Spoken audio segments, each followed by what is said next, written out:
Assalamualaikum warahmatullahi wabarakatuh. Saya sebagai kelompok 7 akan menjelaskan tentang komposisi refleksi sumbu sejajar. Berikut adalah anggota dari kelompok 7. Di video kali ini, kami akan memaparkan materi mengenai komposisi dua refleksi berurutan terhadap dua sumbu sejajar. G1 adalah bayangan G karena refleksi terhadap sumbu AB. G2 adalah bayangan G karena refleksi terhadap sumbu CD. G2 adalah juga merupakan bayangan dari G karena refleksi terhadap sumbu AB dan jika refleksi terhadap sumbu CD. Perhatikan, melakukan refleksi dua kali berurutan terhadap sumbu sejajar sama dengan melakukan sebuah transaksi. Masalah kita sekarang adalah menentukan suatu transaksi yang ekuivalen dengan komposisi dua refleksi di atas. Komposisi dua refleksi berurutan terhadap dua sumbu yang sejajar sumbu Y.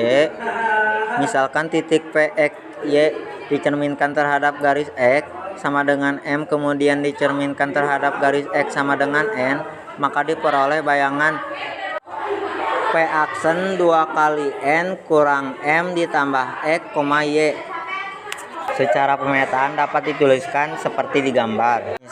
Misal titik P, X, Y dicerminkan terhadap garis X sama dengan N, kemudian dicerminkan terhadap garis X sama dengan M, maka diperoleh bayangan P aksen 2 kali M kurang N tambah X, Y.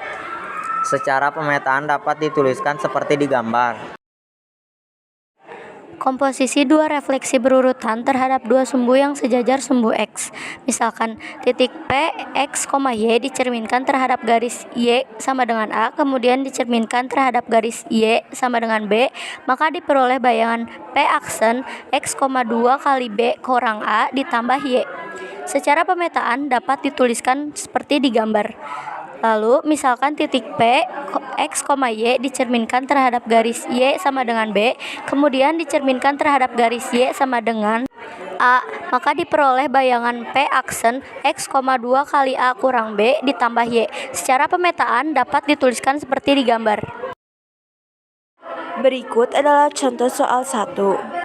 Tentukan bayangan titik P 3, min 2 karena refleksi terhadap A garis X sama dengan 4, dilanjutkan refleksi terhadap garis X sama dengan 6. B garis X sama dengan 6, dilanjutkan refleksi terhadap garis X sama dengan 4. Nah, cara menjawabnya bisa kita lihat di gambar. Misalkan M1 ada refleksi terhadap garis X sama dengan K1 sama dengan 4, lalu M2 ada refleksi terhadap garis X sama dengan K2 sama dengan 6.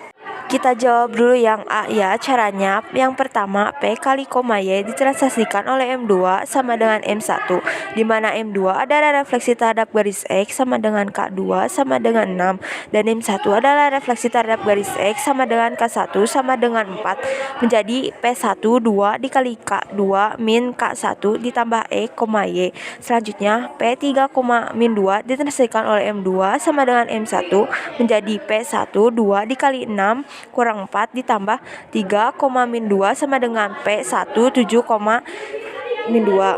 P7, min 2 adalah bayangan titik P 3, min 2 karena komposisi refleksi terhadap garis X sama dengan 4, dilanjutkan refleksi terhadap garis X sama dengan 6. Selanjutnya yang B, P, X, Y ditransaksikan oleh M1 sama dengan M2 menjadi P2 2K1 kurang K2 tambah X, Y, lalu P3, negatif 2 ditransaksikan oleh M1 sama dengan M2 menjadi P2 2 kali kurang 6 tambah 3, negatif 2 sama dengan P2 negatif 1, negatif 2. P2 negatif 1, negatif 2 adalah bayangan titik P 3, negatif 2 karena komposisi refleksi terhadap garis X sama dengan 6, dilanjutkan terhadap garis X sama dengan 4. Terima kasih telah menyaksikan video ini, semoga bermanfaat dan dapat dimengerti.